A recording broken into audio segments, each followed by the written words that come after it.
Good morning. I'm delighted to welcome Hebrew University's guests today, Deputy Foreign Minister of Israel, American, European Union, Israeli ambassadors past and present, representatives of the Hans Seidel Foundation, and representative of a series of intriguing and exciting peace organizations and NGOs who took part in the exhibit at the just before the sessions. Scholars, speakers, guests, we're delighted to host you here at the Hebrew University. Welcome to members of the Hebrew University community, to the president of the university, to the members of the executive committee of the Hebrew University from Israel, from abroad, members of Truman's Board of Trustees, colleagues, students, teachers, administrators. We very much appreciate your presence here this morning. The psalmist says in Tehillim Lamed Daled, "Whoever of you loves life and desires to see many good years, turn from evil and do good, seek peace and pursue it." The psalmist views the default as evil. To reach good, to achieve particularly peace, and one has to work actively. Peace has to be sought, has to be pursued, otherwise it will decay and it will atrophy. Very recent events have reminded us how right the psalmist is. Even a peace that has been maintained for 20 years can decay and can't be taken for granted. We have to constantly pursue and maintain peace that is in place. Otherwise, chaos will take over, cosmos will disappear.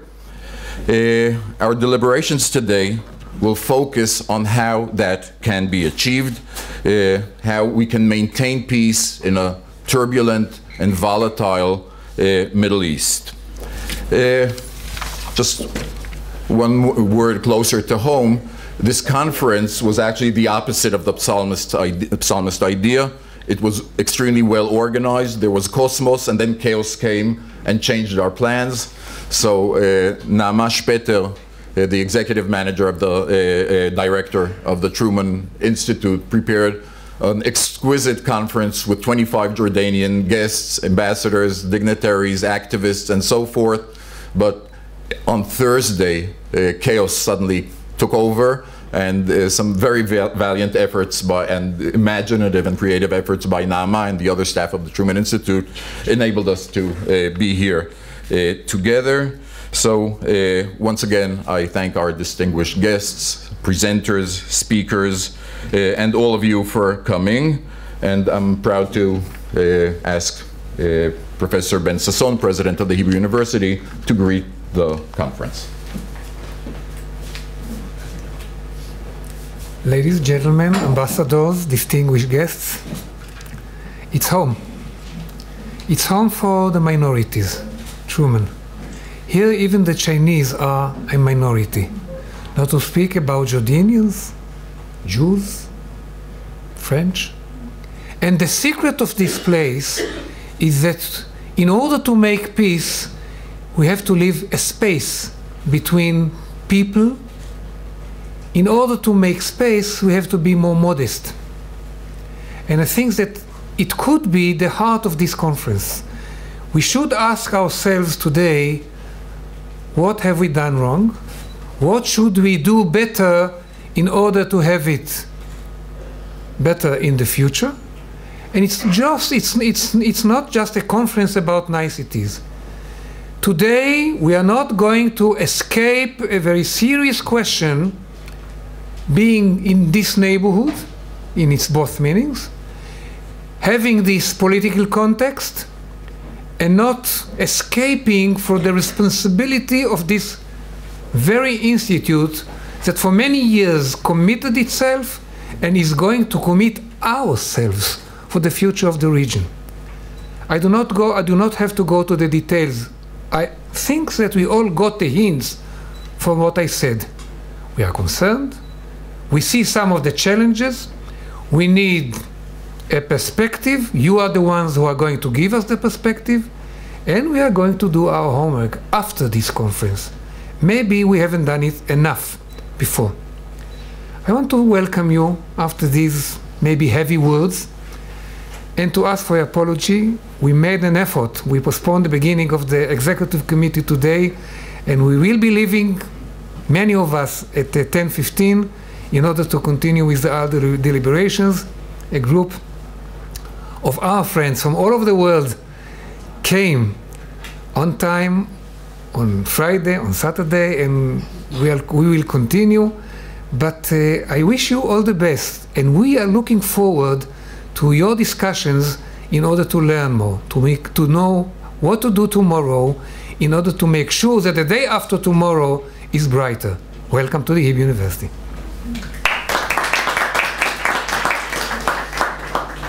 And I'm delighted to invite Mr. Richard Asbeck, representative of the Hans Seidel Foundation in Israel, to brief the conference.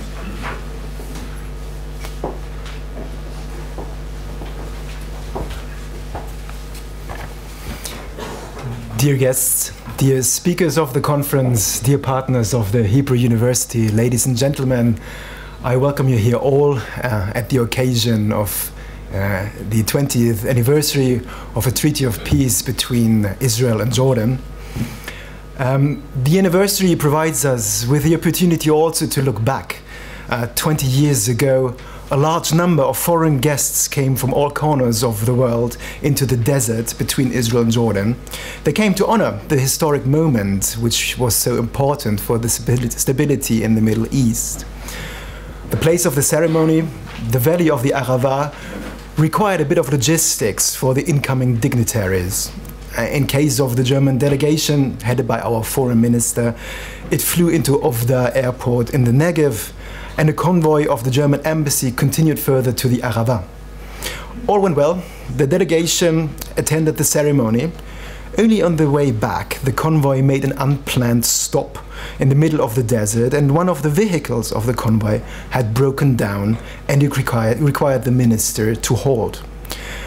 The reason for this was very simple, and despite all the cliches and stereotypes which you may have with respect to German planning, it was just the embassy staff which forgot to put enough fuel into one of the cars. Indeed, planning is always important, but implementation is something else. Looking into the peace treaty of Israel and Jordan, we can see a solid basis for cross-border cooperation. The treaty does not only solve the territorial territorial disputes between the two states, it also provides the legal foundation for all kinds of economic, environmental, and cultural cooperation. In today's conference, we will certainly hear of some success stories when effective cross-border cooperation was actually realized. But I'm afraid that we will also hear about other moments when not enough fuel and energy was tanked up for a prosperous cooperation to take off. Nevertheless, the 20th anniversary is definitely a necessary moment to pause and to ponder about past efforts as well as the present situation. One of the sectors which we at Hans Seidel Stiftung always found very promising for cross-border cooperation between Israel and Jordan, but also with the Palestinians, is the field of environmental protection. Despite any sort of political situation, environmental protection provides a good environment for collaborative efforts. And I'd like to thank here, especially the European Union and its Partnership for Peace program, which has supported us generously in the past, and which fosters so many civil society projects between Israel, Jordan, and Palestine. Of course, not all is well in environmental cooperation. There are a lot of national institutions in Jordan which do not endorse a collaborative work with Israel. I'm afraid, for instance, that the Ajloun Nature Academy north of Amman, which our foundation has supported to devise curricula for environmental police and eco-professionals, will not have any collaboration with Israeli institutions in the foreseeable future, although the Academy plans to cater for eco-work on a regional level.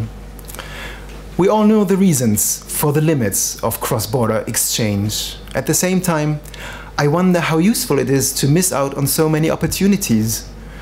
But there are glimmers of hope. I lately heard a comment of a Palestinian representative of the organization Friends of the Earth Middle East, who publicly said, quote, "If we agree on cross-border environmental protection only after we have agreed on all other issues, there will be not much environment left to be saved," unquote.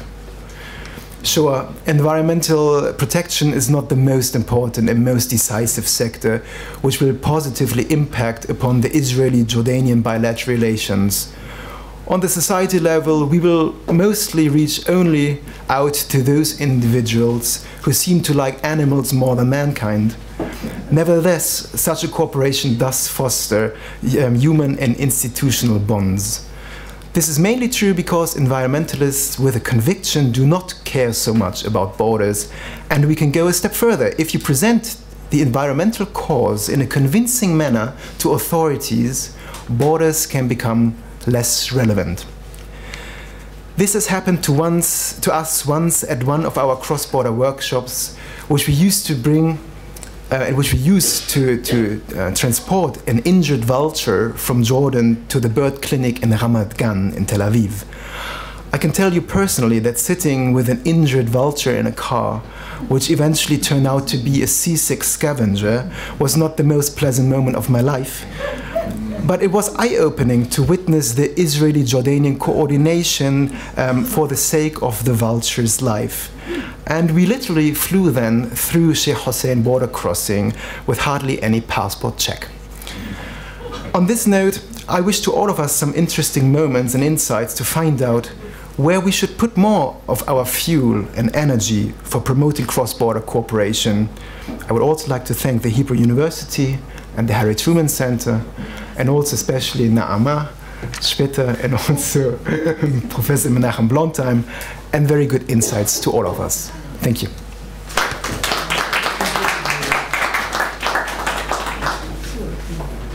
Now I'm glad to invite the head of the delegation of the European Union to Israel, Ambassador Lars Fadul Andersen.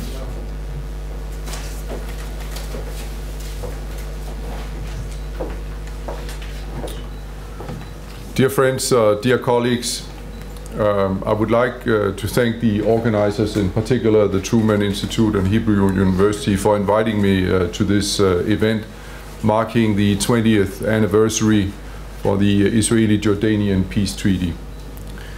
The anniversary coincides with one of the most tense periods in the Israeli-Jordanian relations since the conclusion of the treaty, brought about by the increasing and very concerning tension surrounding the Temple Mount, and which was evidenced by the recent withdrawal of the Jordanian ambassador to Israel for consultations. This is an issue, as you know, that goes to the heart of the treaty, the Article 9. Many other similar events as the one we are all participating in today have been cancelled as a result of this rupture. But I really, and I want to say that very strongly, salute the organizers of this event for not taking that path and deciding to go through with this important conference today. Because it is precisely in such moments of friction that it's worth remembering the enormous benefits that the peace agreement have brought both to the countries and to the region. The treaty that was concluded in Wadi Araba on October 26, 1994, was much more than a formalization of the de facto ceasefire following the 1967 war. It fundamentally changed the nature of the Israeli-Jordanian relationship, enhancing security and stability in a very turbulent region. For Israel, the treaty was its second with an Arab neighbor and helped secure its long eastern border. And coming so close on the heels of the Oslo agreement with the Palestinians, it also raised the possibility of a new relationship with other Arab states and Israel. For Jordan, the agreement brought security and facilitated a reorientation away from the radical pro-Saddam camp and opened a new source of urgently needed economic and military assistance from the West, particularly the United States. While trade between Israel and Jordan still remains remarkably small, it's about 365 million US dollars last year, there are a number of other very important benefits flowing from the agreement, including most recently the plans to supply Jordan from the offshore Leviathan gas field, and also, and very importantly, the long-standing cooperation in water, which resulted in a historic agreement last December stipulating that Israel would provide Amman with between 8 and 13 billion gallons of fresh water from the Sea of Galilee, while Jordan would deliver the same amount of desalinated water from the Bay of Aqaba to the Negev desert region. The European Union has been building on the peace treaty in its cooperation with the two countries, with Jordan and with Israel, particularly in the context, as it was mentioned before, of the European Partnership for Peace program.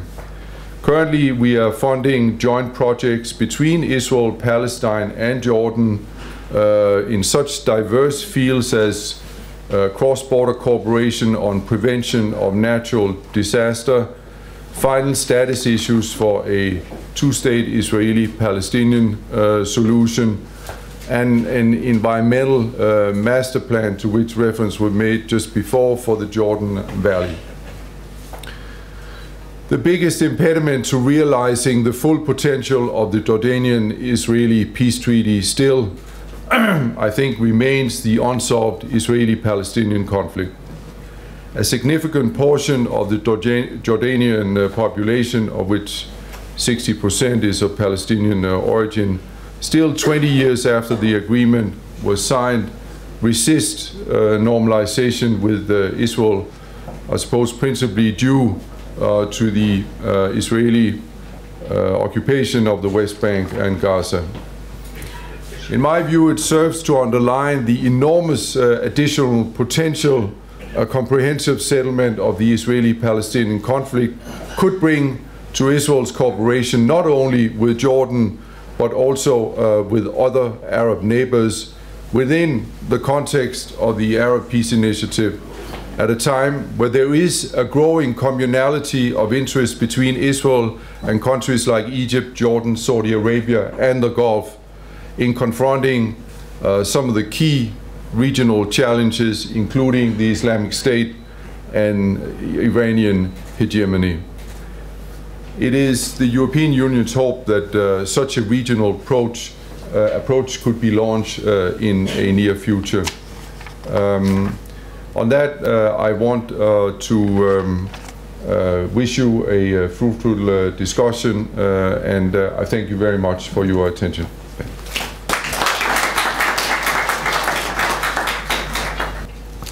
Ladies and gentlemen, I would like to begin by welcoming the President of the Hebrew University, my friend Professor Menachem Ben-Sasson, members of the Truman Board of Trustees and the Hebrew University Executive Committee, the head of the European Union delegation to Israel.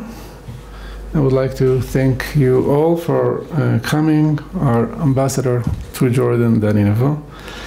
I would like also to thank the heads of the Truman Institute for organizing this important event, and specifically Professor Menachem Blondheim, the academic director Naama Speter, the executive director, and their staffs for their dedication and efforts in preparing this conference. And Ambassador Shapira,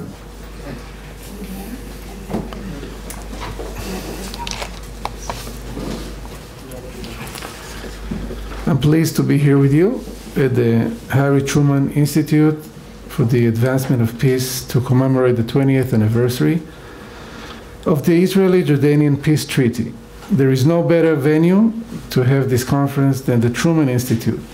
In the coming year, we will celebrate the 50th anniversary of the Truman Institute, which is now the largest institute in Israel, to bring together experts with a wide range of academics and professionals in order to promote peaceful coexistence between peoples and nations.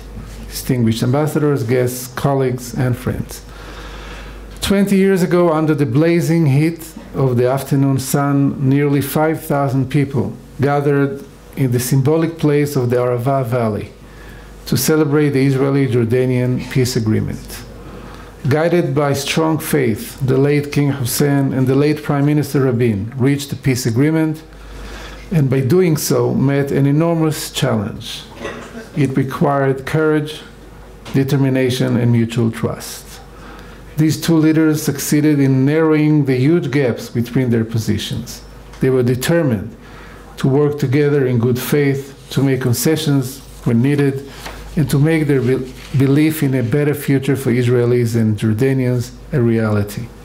Inspired by these two great leaders, we have developed security, economic, and agricultural partnerships in pursuit of long-term stability and prosperity. When Israel and Jordan signed the agreement, they recognized that their water resources were not sufficient to meet their needs, while in other cases wars erupted due to the shortage of water. Israel and Jordan decided to solve outstanding problems by establishing the Joint Water Committee. It has been working ever since, providing an exceptional example of cooperation. Last December, a historic agreement was signed, giving rise to one of the most important projects, the construction of a desalination plant in Aqaba on the shore of the Red Sea. The plant in Aqaba will produce 80 million cubic meters of water, of which Israel will use about half of the quantity for its needs in the south, and in exchange will supply the equivalent amount in the north to Jordan. The brine produced by the desalination process will be carried by pipe and deposited into the Dead Sea. 20 years ago, as he looked at the Arava Valley, Prime Minister Rabin dreamed of a future where we would clear the minefields that divided us for so many years and supplant them with fields of plenty. Today, this vision is closer to realization than ever before. Last month, the Jordan River Rehabilitation Administration organized an international conference. During this conference, a new promising opportunity for cooperation had been considered: the master plan for the rehabilitation of the lower Jordan River and adjacent area. The time has come to consider the Jordan River as a common heritage, to apply common efforts in clearing its water, removing mines from its banks, to make it a place of leisure and recreation, to increase tourism, and to improve the lives of nearby residents. When I chaired the Knesset Economic Affairs Committee, I guided the implementation of the agreement regarding trade, energy, and water between the two countries. It is with great pride that I look at the economic ties we have created and that we have fostered ever since. The agreement entailed the establishment of a qualifying industrial zones, allowing certain goods produced in Jordan to enter Israel duty-free, and providing jobs for thousands of Jordanians. Moreover, as recently as 2 months ago, our nations signed a memorandum of understanding on the supply of natural gas. It follows Israel's agreement, announced in February, to supply $500 million worth of gas from the Tamar offshore field to 2 Jordanian industrial plants near the Dead Sea. But with this historic agreement, Israel will become Jordan's chief supplier of natural gas. When Israel's Leviathan field starts producing in the coming year, it will supply Jordan with an additional 45 billion cubic meters of gas over the next 15 years. Once granted final approval, this supply of natural gas will help Jordan meet its own energy needs, while simultaneously solidifying Israel's role as an energy supplier in the region. Ladies and gentlemen, our countries face common threats as they stand in the core of a boiling region, following the Arab Spring that erupted more than 3 years ago. In Syria, we are witnessing civil war as rebels and Islamic groups have flowed into the country to battle Assad's regime. This tragic conflict forced thousands upon thousands of refugees to seek safe haven in either Lebanon, Turkey, or Jordan. Hundreds of thousands of Syrian refugees crossed the border to Jordan, increasing the burden on the authorities to supply water, health, electricity, education, and housing. In this context, I would like to reiterate Israel's willingness to provide humanitarian support for these refugees. The disintegration of Iraq into 3 regions poses yet another challenge. The vacuum created by the weakness of the central government has enabled radical groups such as the Islamic State, ISIS, or Daesh to take over wide areas, including oil fields. At the same time, Iran continues to provide funding, weapons, training, and a harbor to numerous terrorist groups such as Hezbollah and Hamas. Iran, by its subversive activity in Gulf countries, threatens not only Israel, but also the stability of the region as a whole.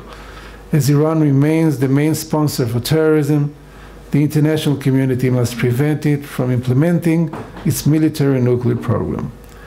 As ISIS is rising, gaining ground in Iraq and Syria while committing hideous massacres, as Iraq falls apart and turns into a launching pad for radicals, as Syria is embroiled in a civil war, Jordan and Israel represent an isle of stability. The strategic partnership between our nations was shaken by different crises over the years, but the mere fact that it succeeded in overcoming these crises proves the strength and importance of our bilateral relations. Challenges have appeared over the years and challenges may lay ahead. I have no doubt that we will meet these challenges. We are fully committed to our relationship and our understandings, and we have no intention to take a different path. Sensitivity and mutual respect are important components which we will preserve. As earlier stated by our Prime Minister, Israel is committed to preserving the status quo on the Temple Mount, and that includes Jordan's traditional role there, as consistent with the peace treaty between Israel and Jordan. 11 years ago, when I served as a Minister of Internal Security, I've instructed the Israeli police to open the Temple Mount for visits of Jews as well as tourists. This decision followed a 3-year period in which the Temple Mount was open only to Muslims, upon Yasser Arafat's instruction. Since then, adequate arrangements for visits at this holy site have been adopted to allow visits of people of all faiths. We are committed to preserve the current situation and to prevent radical forces from all sides, including ours, from deteriorating the situation in this sensitive period. As King Hussein said, this is peace with commitment. This is our gift to our peoples and to generations to come. We are that generation, and it is our duty to pursue this commitment. Thank you.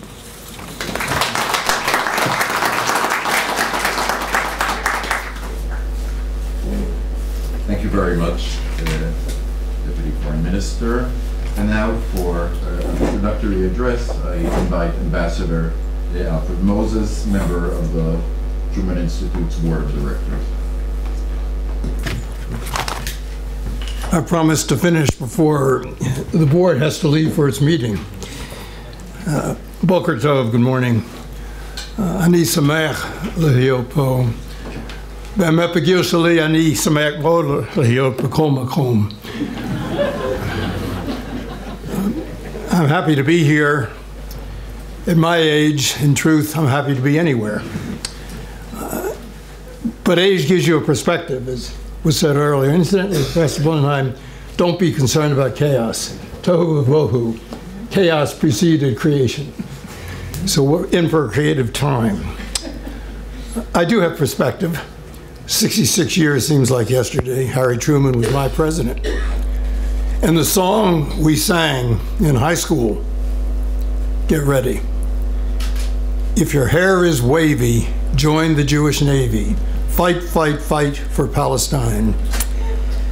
So it's perspective. 65 years ago, the issue 66 years ago was whether there would be a Jewish state or only a Jewish homeland without a state in a partitioned Palestine.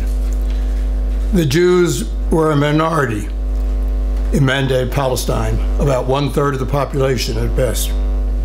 Today in Israel, Jews are the overwhelming majority. Then the economy of the new state was citrus and flowers.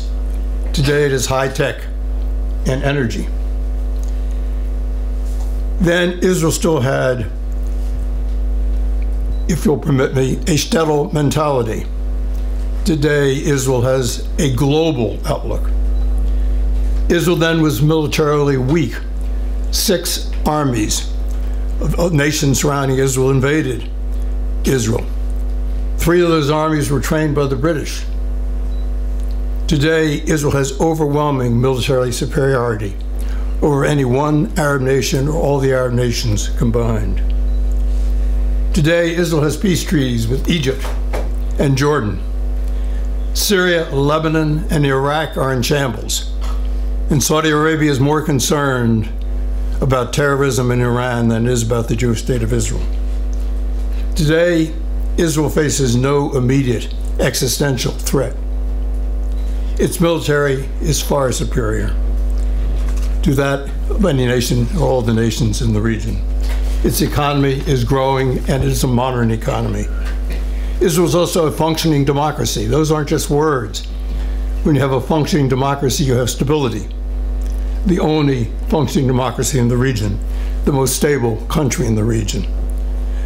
One might ask, under these conditions of military, economic, and political strength, will peace emerge? Most of us here would say yes, or halavai at least. But let's be frank with each other. Old thought patterns remain. Memories of past tragedies persist. Policies that guided the past are still alive, and for some they've become sacred precepts. But the Israel of today is not the Israel that I knew 66 years ago, or the Israel of 24 years ago when I came here the night the first Scubs arrived as a package, a little present from Saddam Hussein in Iraq. Today, also, Israel is increasingly integrated into the structures of a democratic world and needs to remain so if it's to take its rightful place in the world while retaining its Jewish soul. If you look around the world today, Israel is a nation that enjoys the protective shield of the United States, which is the guarantor of Israel's security. One might ask, under the present circumstances, is it not time for Israel to take the bold steps needed to end the conflict between the legitimate national aspirations of the Palestinian people and Israel's legitimate right to exist and flourish as a secure Jewish state? Lest we live to see the day when there begins the unraveling within and without of what we have come to know for us as the light we share, the dream we share that has now become a reality. In a secure, prosperous, democratic Israel, is it not time to lead rather than to wait? To wait for the other side is not a sign of strength, it's a sign of weakness. To have achieved against all odds a secure, democratic Jewish state that is economically independent, to have witnessed the ingathering of a people dispersed around the globe in lands of oppression, and to have found its rightful place among the righteous nations of the world. Is it not time for Israel to lead on, confident that the best days are yet to be? And when will we know that peace is here? Let me suggest that day will come when the Jordanian-Israeli peace treaty is celebrated in Amman as it is in Jerusalem, when the Egyptian-Israeli peace treaty is celebrated in Cairo as it is in Tel Aviv. when Hezbollah, ISIS, Hamas are but memories that are not celebrated in Gaza City, in Beirut, or in Anbar. And when that day comes, we truly can say, Adonai oz l'mayim yitain, Adonai ravech yatamov v'shalom. The Lord will strengthen to his people, the Lord will bless his people with peace. Thank you.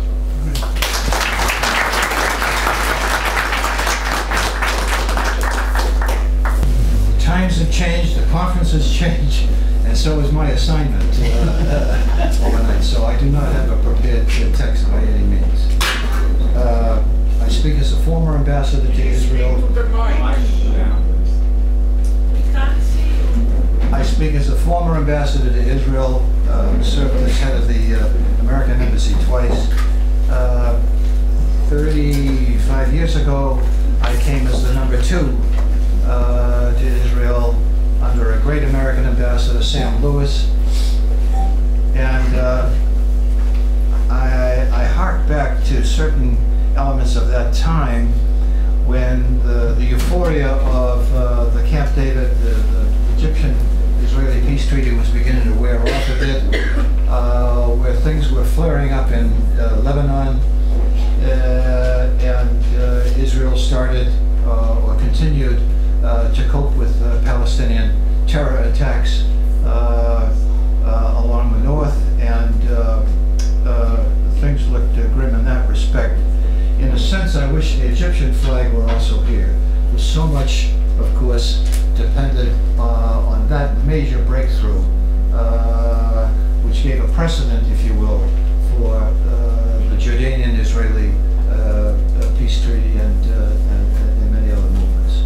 You know, in those days, harking back to Deputy Minister Hanegbi's excellent summation of some of the progress that's been made, as well as yours, sir, from the European side. In those days, a major Israeli concern pursued constantly had to do with fuel. And we were put into a position of guaranteeing oil supply to Israel by very important side agreements. And these were strenuously pursued negotiations, shall we say. And the United States government, as a result, guaranteed to find, by whatever means, the necessary oil for Israel's consumption should things break down. Now, there were separate agreements that were negotiated on the supply from Egypt, but as insurance, if all else broke down, we would find at world prices the necessary fuel for Israel. To hear from the Deputy Minister today of the progress that's been made on natural gas, Israelis' offshore discoveries, and the guarantees that have already been given to Jordan for certain important quantities of that fuel, that particular fuel, to go into Jordanian production facilities, is really, really heartening. In those days, there wasn't much talk about environment. How heartening it is to hear that there is some effort, because in my experience, and I administered the world's largest bilateral environmental agreement for several years, that is between the United States and the then Soviet Union. And I won't go into all the details. We had hundreds or literally thousands of delegations back and forth during the period of détente. But what you found was that domestically, we, like others, really didn't begin to address our own environmental problems until we began to suffer a certain economic effect from failing to do so. And we found the same in the Soviet Union until they discovered that the Volga, the fish of the Volga were dying in great quantities, and the fishing industry was suffering and so forth, until they realized that the cloud of pollution coming from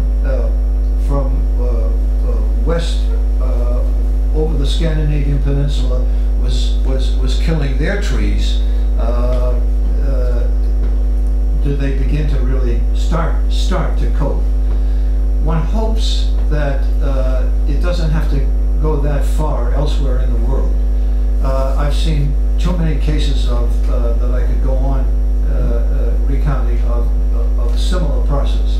One would hope that with globalization of knowledge, in this as many other fields, that the Jordanians or people beyond don't have to be persuaded, but will come to realize that cooperation on all fronts, and including the environmental front, is vital to their national security and economic interests.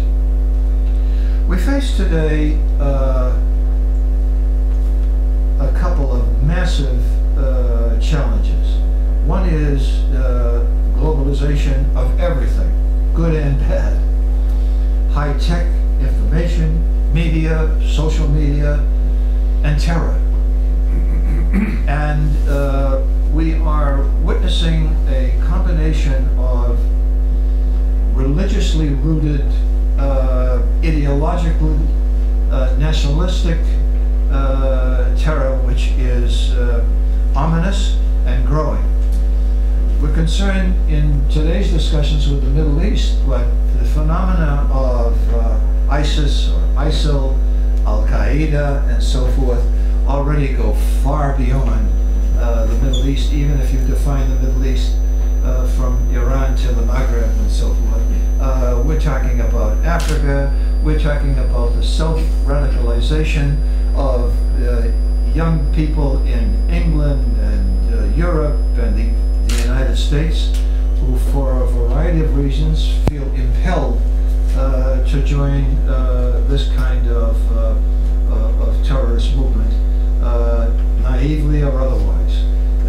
It is a development which highlights the importance in the struggle for peace of intelligence agencies, their leadership, and the directions that they get from their political masters. It's a very, very important subject.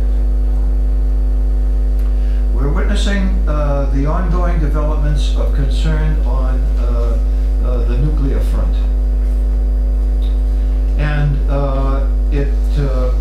one hopes that a resolution can be achieved with the authorities in Tehran, and this awesome prospect halted, hopefully sealed, but the signs aren't too good.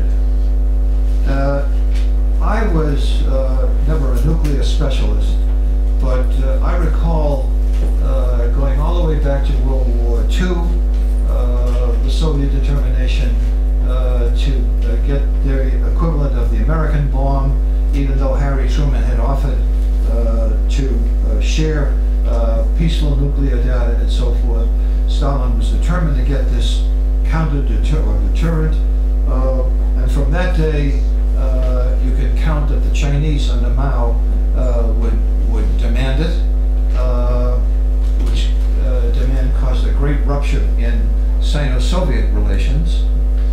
And once the Chinese got it, you could be sure that the Indians, with whom they had a great struggle, would go for it. And all the Indian protestations to us that they were involved only in peaceful endeavor masked a clandestine effort on their part to achieve the bomb. And then you could be darn sure that the Pakistanis would go for it as a deterrent. With the Pakistanis achieving it, the expression "a Sunni bomb" began to go about, and you can imagine how that extra element may have affected the thinking among the Shiites in Tehran, and so it goes. These are awesome challenges. They require great attention. Again, they require great international cooperation across so many different sectors as you attempt to cope with this. I will, with that, call attention to the fact that this small institute does indeed constitute, in my mind, a small but very important bridge, a non-political academic research facility to which all are welcome from around the world and to which many, many more are coming. They're coming from all over. They're coming from Africa, increasingly they're coming from Asia, including China. Or should I say both parts of China. You've had the Chinese foreign minister here. You've had a parallel effort with Taiwanese participation.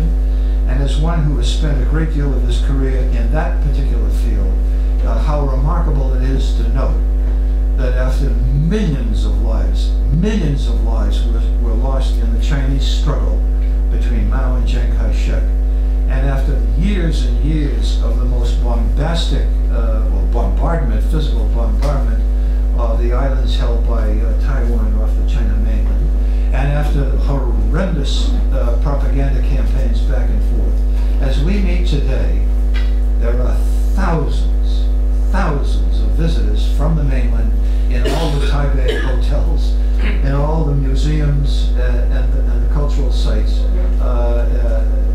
It's an amazing phenomenon. One wonders if it can happen among those who were so severely divided back then. Why can't we get more of that elsewhere around the world? With that, I welcome Ambassador Dan Shapiro, please.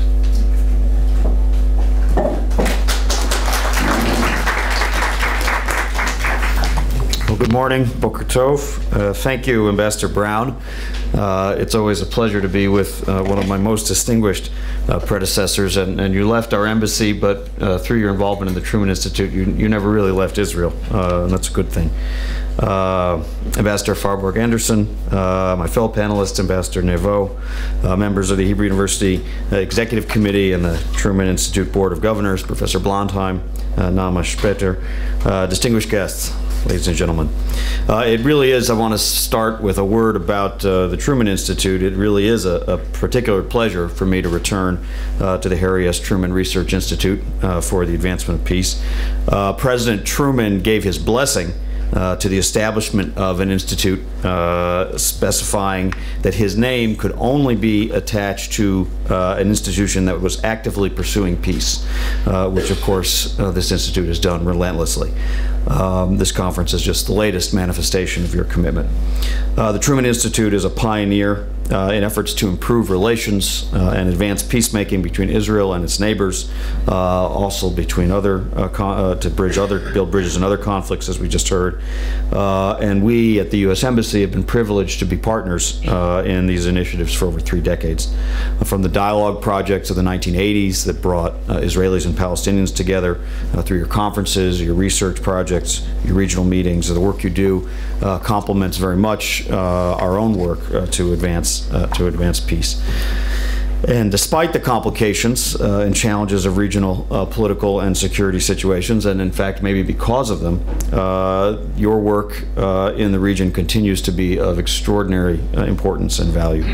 Currently, the American Embassy is pleased to support the Truman Institute's Israeli-Jordanian Working Group on the Environment, Water, and Energy, which has brought together specialists to plan and advance joint projects in some of the most fruitful areas of Israeli-Jordanian cooperation. Deputy Foreign Minister Hanegbi mentioned some of the advances in energy and water, and Truman has a piece of that.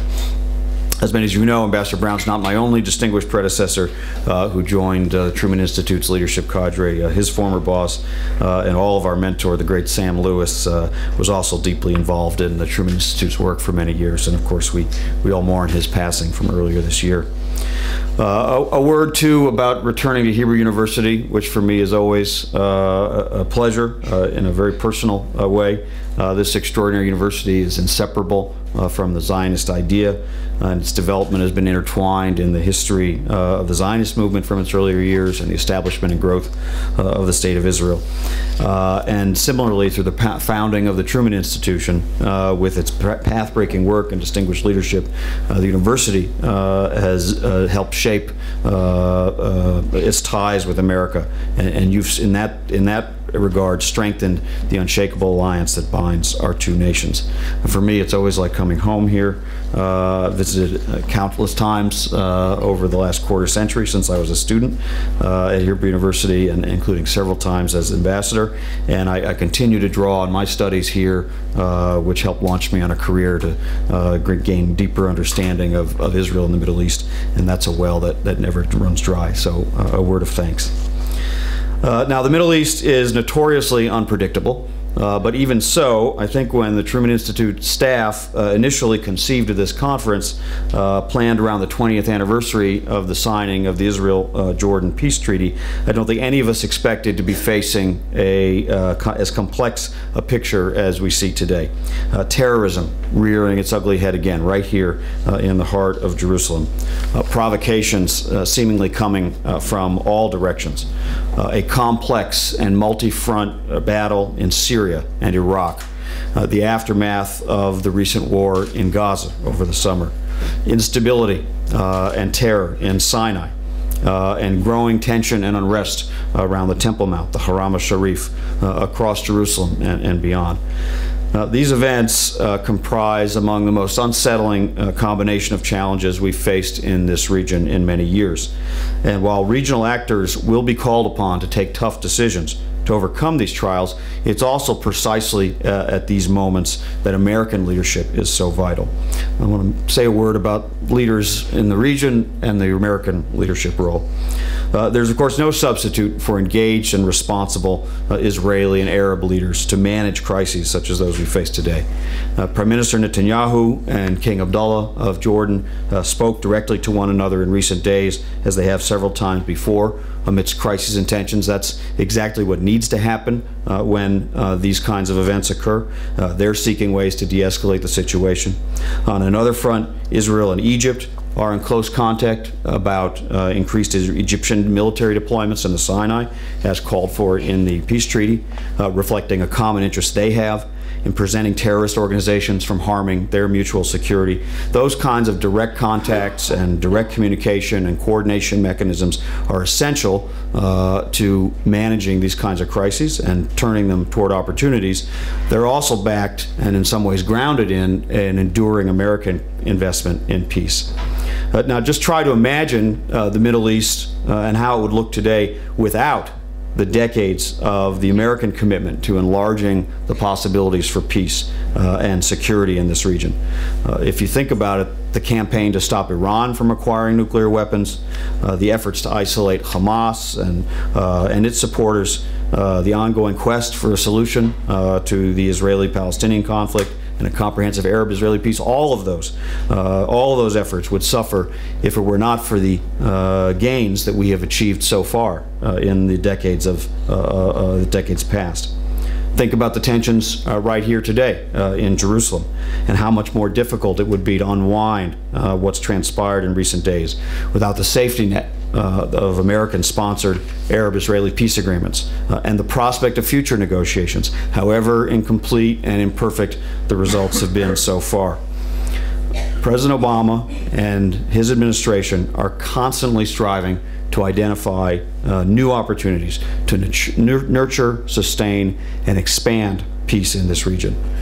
You, Israelis, experienced it during President Obama's historic visit to Israel last year. In his speech in Jerusalem, you heard him make a very simple but also very profound argument. Peace is necessary, peace is just, and most importantly, to those who might give in to despair, peace is possible. I've experienced that firsthand, working with the President in his personal engagement on the diplomacy necessary to end the two conflicts in Gaza that have occurred during my time here in 2012 and again this summer, where the aim was to prevent the firing of rockets against Israeli civilians and restore quiet to Israelis and Palestinians. That took sustained American engagement and leadership in both cases. Here in Israel, you've seen this drive up close every time Secretary Kerry arrives in the region, drawn by his deep commitment to help Israelis and Palestinians resolve their long-running conflict. As scholars here in Israel have studied so carefully, leadership is a decisive factor in peacemaking. it also comes from below, from the people, but it must also be driven from the top, from the leaders. When leaders have stepped forward to make these historic decisions, they have done so with vision, with courage, and with trust. The vision to see beyond today's challenges and imagine the possibilities of a better future. The courage to choose reconciliation and compromise over other policy options. And the mutual trust that makes possible a partnership between one-time adversaries who come to see each other's successes as their own. It was that vision, that courage, and ultimately that deep sense of trust that led Prime Minister Begin and President Sadat to reach across the divide and take such huge risks for peace. And their legacies endure and continue to inspire. It was also trust that brought together King Hussein and Prime Minister Yitzhak Rabin, whose terrible murder we commemorated just last week, and who stood here on this campus after the guns fell silent in 1967 and spoke of his own and his nation's commitment to peace. Following the immense achievement of the Israel-Jordan Peace Treaty, which we mark 20 years now, and as the Israeli-Palestinian negotiations struggled forward through the 1990s, the untimely deaths of these two exceptional leaders, King Hussein and Prime Minister Rabin, were some of the harshest losses that President Clinton experienced during his presidency. I worked at the Clinton White House, and I can tell you how the legacies of these courageous peacemakers that he admired so much loomed large over his presidency right up till the very last day. But President Clinton, like so many of us, was struck by the warmth and, yes, indeed, the trust that these two leaders felt toward one another. It was a trust that was built up over time, including through quiet diplomacy years earlier, much of which is still shrouded in some mystery. It was a trust that you could see in those iconic photographs of Prime Minister Rabin and King Hussein lighting each other's cigarettes and enjoying each other's company. It was a trust that led King Hussein to eulogize Prime Minister Rabin at his funeral as "my brother." And there is a lesson in their example. Whenever leaders are ready to overcome obstacles and resolve historic conflicts, building trust is very simply a basic precondition. Trust alone is not enough, but its absence and the absence of efforts even to establish trust are like a self-fulfilling prophecy, and they all but ensure the perpetuation of the conflict. Now, from outside the region, the United States has long understood that sustaining and deepening peace requires our support from neighbors and from the international community as well. My country has poured enormous support, political, economic, military, into the quest for Israel's security and the chance for it to live in peace with its neighbors. Our investment can be measured in the boundless dedication of successive presidents, secretaries of state, and special envoys who have worked tirelessly to achieve these goals. It can also be measured through our investment in cutting-edge defense systems like Iron Dome and Arrow.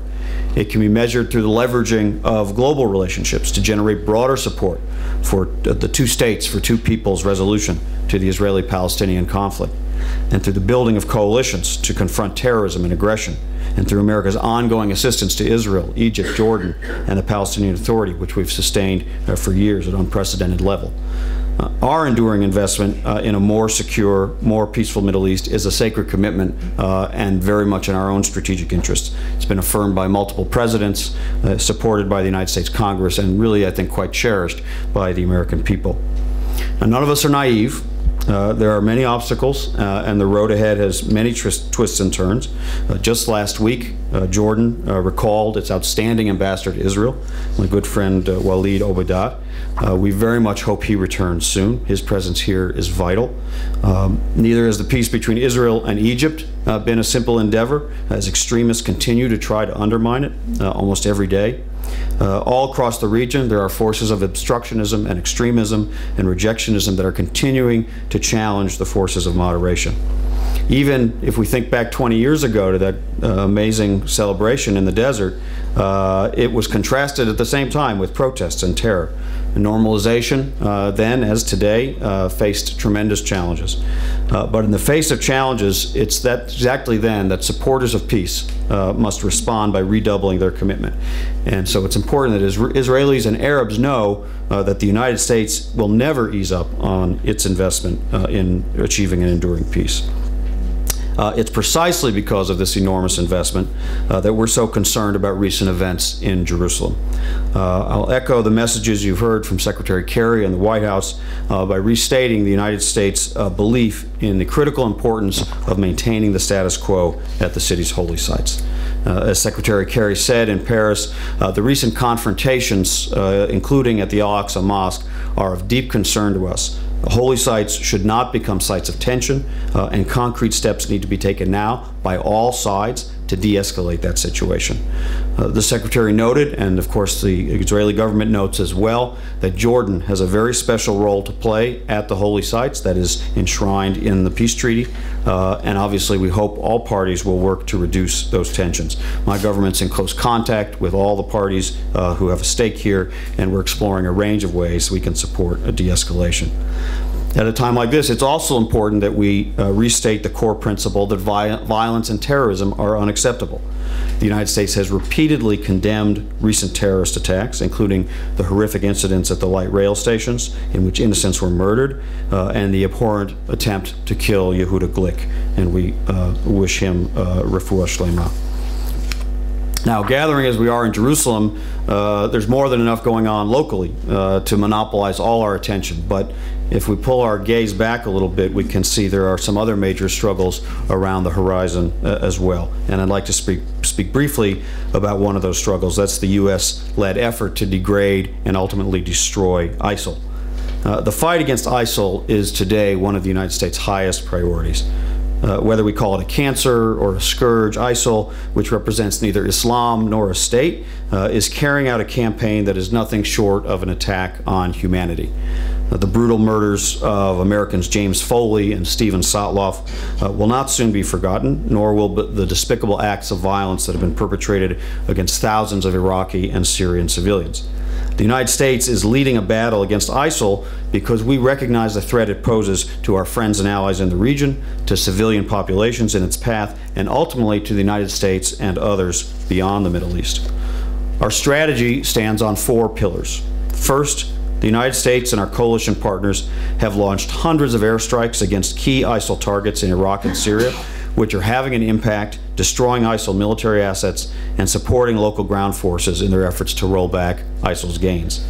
Second, as President Obama said in September, we will increase our support to forces fighting these terrorists on the ground, which we're doing in both Iraq and Syria, through military advisors to the Iraqi security forces and the Kurdish Peshmerga, and the equipping and training of vetted moderate Syrian opposition elements. Third, we're drawing on our existing counterterrorism capabilities to cut off ISIL's sources of funding and stem the flow of foreign fighters. Fourth, we are continuing to provide humanitarian assistance to the millions of Syrians and Iraqis who are in desperate need. We're the lead donor for an enormous international effort led by the United Nations, which aims to reach so many in need, including many vulnerable minorities. The U.S. role reflects our American values and our humanity, as well as our strategic interests, and we're prepared for a long fight, understanding it's a complex battlefield. The unprecedented makeup of the anti-ISIL coalition is evidence not only of the international consensus of the need to quickly reverse ISIL's advances, but also of the unifying threat ISIL poses to a broad array of countries in the Middle East and around the world. And within that contains, in fact, the seeds of some additional opportunities for strategic cooperation across this region. We're focused on the diplomatic front, where we've gained tremendous support and legitimacy for our actions. Just look at the September meetings of the UN Security Council that were chaired by President Obama and Secretary Kerry. The world stood together alongside the United States in expressing support for the campaign against ISIL, and it's one we'll prosecute to its completion.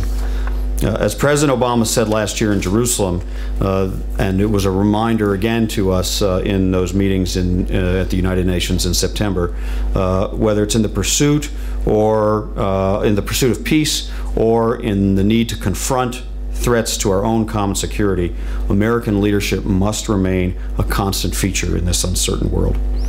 So thank you again for the chance to address this conference. My team and I are eager to hear from the other speakers gathered today and continue to benefit from our partnership with the Truman Institute. Wish you success in the coming days. Thank you. Good morning. I'm personally very excited to see here very important people from my past, and some of them are peace builders like Ambassador Ephraim Halevi, Ambassador Shamir, Ambassador Gabay, Barkan, and many colleagues.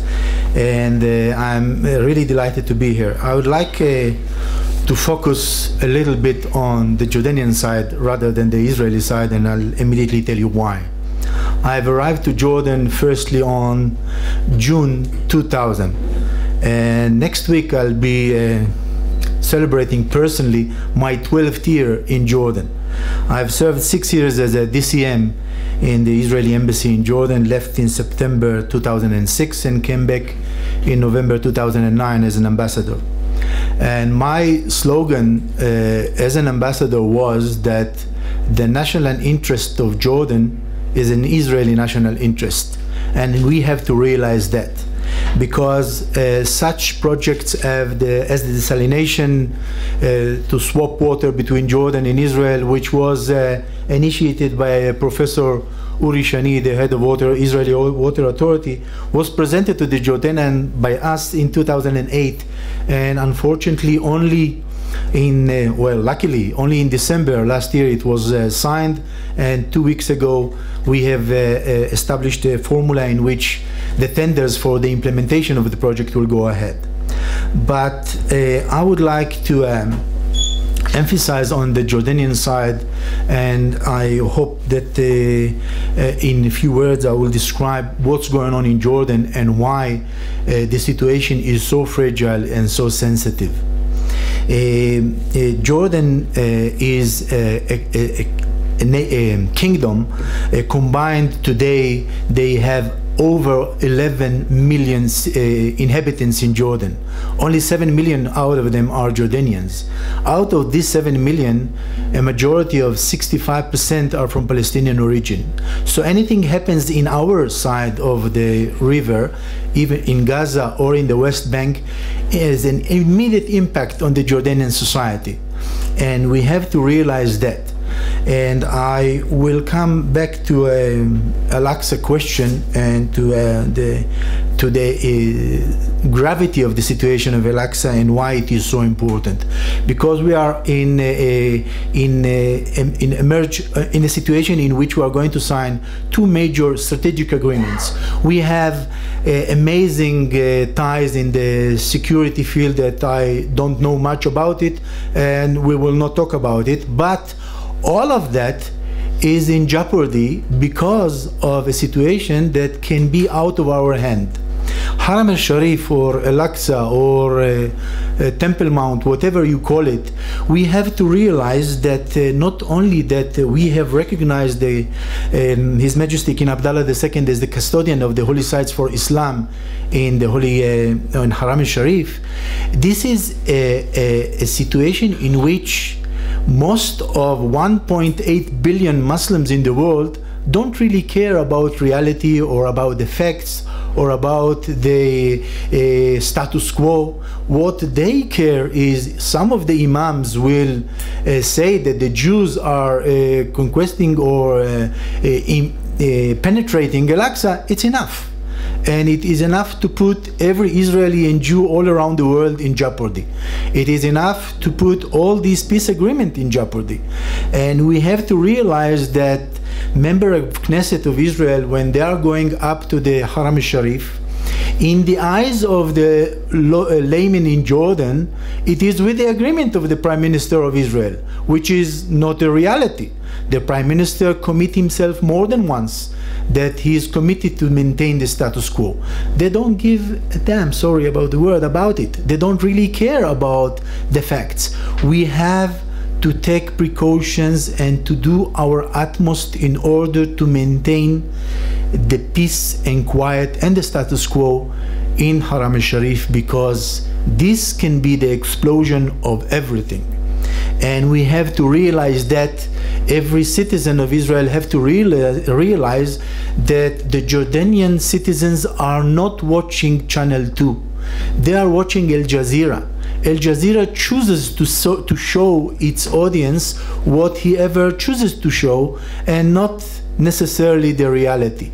We have to take it into consideration and to work very hard on it in order to maintain this peace over, as written in our papers, over troubled water.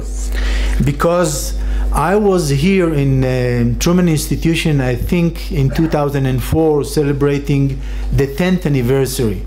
It was a month after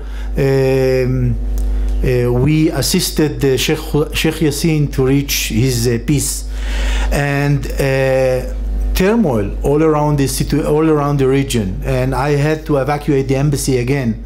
I was there with the security officer only for over than 3 months. So we have to realize that troubled water, this is the situation. I've realized this is reality, and how can we exist in such reality?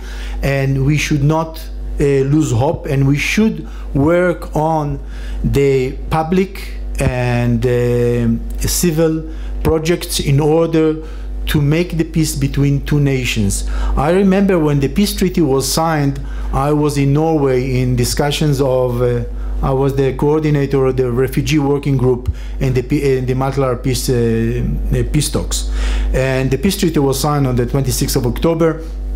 And one of the Israeli journalists unfortunately said something that I can never forget. He said, it's a huge peace between the whole nation of Israel and one king. We should change this equation. We should work very hard in order to make it a peace between nations, because the Jordanians are always complaining, what are the real fruits of peace? We don't see any real fruits of peace. And in some way we have to emphasize what really are the fruits of peace, and there are many of them. One of the most important fruits of peace that the Jordanians are aware but not mentioning publicly is the issue of water, because the agreements between Israel and water exist much long ago before the peace treaty. Only 2 weeks ago, the Jordanian Minister of Water called me and asked for an additional 2 million cubic meter of water to face the challenges in Zaatari refugee camp populated by over 600,000 Syrians. And I wasn't waiting for a second. I said yes, although I don't have the authority, but I was sure that I will convince my Minister of Energy and Water, and we did so. So there are really fruits of peace, but they are not enough, and they are not published enough in the Palestinian society. We have to realize that I'm saying Palestinian society in purpose because they are 65 to 70% of the society of the population of Jordan. And we have to realize that the connection between the Palestinians in the West Bank and the East Bank are so tight. Just for an example, in 2013, 1.9 million Palestinians crossed the border in King Hussein Allenby checkpoint to cross between the West Bank and the East Bank. So we have to take it into account in our calculations and our actions towards the stability and building the stability of this peace treaty. I have to emphasize that in 2000, when I just arrived to Jordan, I was visiting Madinat al-Hassan, in which the qualified industrial zone was working, and at that year the export from this area to America was equivalent to $11 million. In 5 years, it reached $1 billion, thanks to the United States government, which exempt the product of textile free of taxes straight to the United States. Such a project, which lost its impact because of the trade treaty, which was signed directly with the United States, and Jordan took the value of it out of any economical cause, so it is not valid anymore. But for many years, for 5 years, this project brought many thousands of jobs and billions of dollars to the economy of Jordan. Jordan economy is so fragile that it consists out of the budget of Jordan for last year was approved in the parliament. It is 14 billion US dollars. $3.5 billion the Jordanians are dedicating every year for energy. So the project of energy which was signed between Israel and Jordan, which will I really hope will be implemented in 2018, will save directly to the Jordanian economy over $700 million a year. This is a project that we should emphasize and that we should support in order to carry it out and to make it happen, because it will directly inject a very important support to the Jordanian economy and to the Jordanian budget. So these strategic projects like the water and energy are not enough. Even the very tight security ties are not enough. We have to realize that the fragile situation in the Temple Mount is above any other thinking with the Jordanian, because King Abdullah II knows exactly the situation in Haram al-Sharif. He have the data up to date and he knows, but when something happens in Haram al-Sharif, no one complained to King Abdullah II. They immediately complained, the Waqf there, they are immediately taking the phone and complaining to Qatar, to Saudi, to Cairo, and these bodies in Saudi, in Qatar, and in Cairo are complaining and putting a lot of pressure on King Abdullah. He cannot be immune from this pressure, and this pressure affect Jordan severely. We have to realize that, to take it into consideration and to take the right steps. The government of Israel cannot allow the extremists to take over Al-Aqsa and do whatever they want to do, and to change the status quo in which they will not allow tourists and Jews to go on the Temple Mount. This is not acceptable. On the other hand, we have to take real steps in order to stop the radicals of trying to provocate Temple Mount, because this is the main issue. Above all the important issue that I've just mentioned, this thing can explode everything, and we have to realize that and take it into account today. On another issue, we have to share with the Jordanians as many as possible project based on people to people. We are trying to do so. Unfortunately, we are facing an enormous objection in the unions, which are strong, too strong in my opinion, that are objecting any cooperation between Israelis and Jordanian. We have many small projects like fighting diseases which have no borders, like agreements in agriculture, in the field of tourism and environment. Today I have to leave in an hour to join a huge conference on environment taking place in Kempinski Hotel on the Jordanian side of the Dead Sea. So in 2003, under the auspice of ambassador of the United States ambassador at that time, we have signed a very important agreement to the safety of the Red Sea in Aqaba, which is one of the cornerstones that prevent any Jordanian entrepreneurs to put the cages of fish in the side, in the Red Sea, in the Jordanian side.